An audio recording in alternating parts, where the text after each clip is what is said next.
In the book of Hebrews chapter 11, which is the faith chapter, you have four people mentioned. And in these four people, it tells you how you are to deal with the process of working with God. The first one was Abel. Abel was the first person to deal with the process of worshiping God. But you are required to worship God in spirit and in truth. Now, once you have handled the worship with God, the next thing is dealing with the basis of walking with God, which is Enoch. You cannot walk with God until you learn how to worship God. You cannot worship God until you worship Him in spirit and in truth. The third person mentioned is Noah.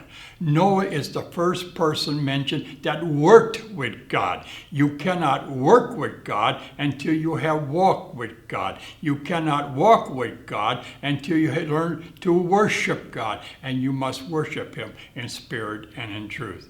The fourth couple was mentioned is Abraham and Sarah.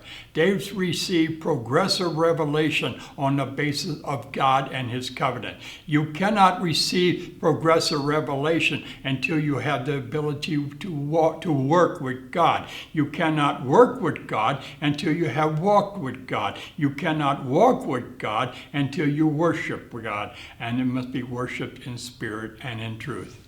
Shalom.